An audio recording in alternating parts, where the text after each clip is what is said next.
Hello बच्चों, let's read the question. Assign A, B, C, D from given type of reaction.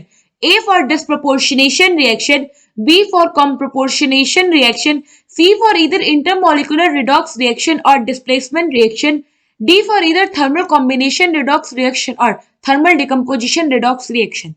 So, question में हमारे पास एक reaction है. ये हमें बताना है कि किस टाइप का रिएक्शन है. तो सबसे पहले हम क्या करते हैं, इस रिएक्शन को अंडरस्टैंड करते हैं.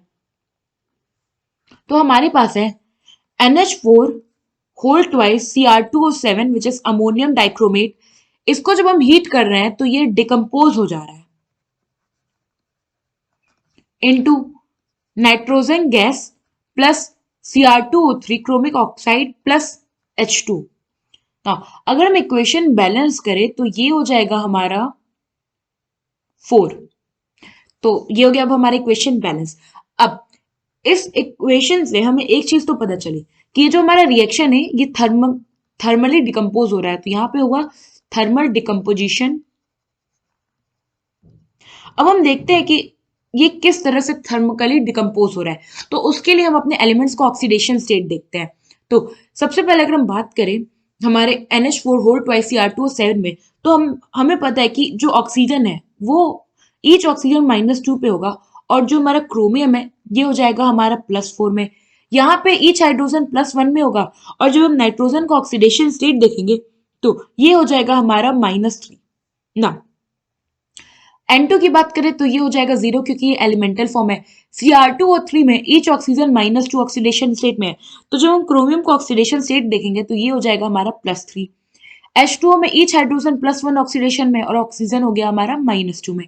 तो अगर आप इस रिएक्शन में देखो तो हमारा जो ऑक्सीजन है और हाइड्रोजन है इनका ऑक्सीडेशन स्टेट, हाइड्रोजन और ऑक्सीजन इन दोनों का ऑक्सीडेशन स्टेट रिएक्टेंट और प्रोडक्ट में सेम है. तो डिफरेंस किसका हो रहा है, हमारे नाइट्रोजन और क्रोमियम का ऑक्सीडेशन स्टेट चेंज हो रहा है. तो अगर हम क्रोमियम की बात करें तो ये +4 से +3 में गया है और +3 में कितने क्रोमियम मॉलिक्यूल्स गए हैं, 2. तो अगर हम बात करें एक क्रोमियम की तो फॉर 1 क्रोमियम अगर उसको +4 से +3 में जाना है तो इट मीन्स क्या है कि उसने एक इलेक्ट्रॉन गेन किया है. टोटल 2 क्रोमियम जो है वो +3 में गए तो ये हो जाएगा 2 × 1 which is equal to total 2 electron gain हुआ है. और कोई भी एलिमेंट अगर इलेक्ट्रॉन गेन कर रहा है इसका मतलब कि उसका रिडक्शन हो रहा है.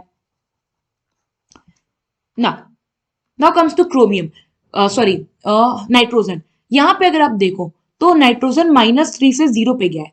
कितने नाइट्रोजन 0 पे आए हैं, 2. तो फॉर 1 नाइट्रोजन एटम अगर उसको -3 से 0 पे जाना है तो उसके लिए उसको 3 इलेक्ट्रॉन डोनेट करना होगा.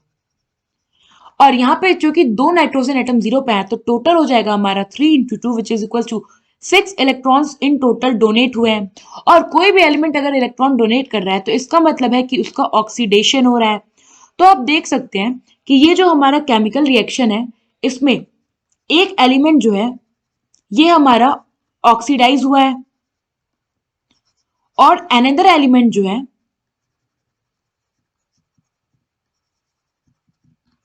ये हमारा रिड्यूस हुआ है.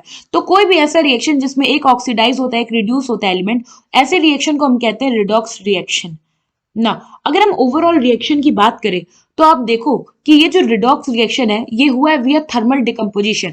मतलब कि ये जो हमारा अमोनियम डाइक्रोमेट था ये थर्मोकली डिकम्पोज हुआ है और रिडॉक्स रिएक्शन में प्रोसीड होके इसने अपने प्रोडक्ट बनाया.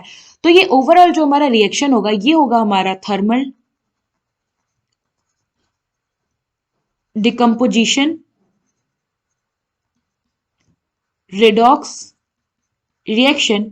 और ये रिएक्शन हमारा यहाँ पे आप देखो तो डी में गिवन है तो यहाँ पे हमारा डी करेक्ट हो जाएगा.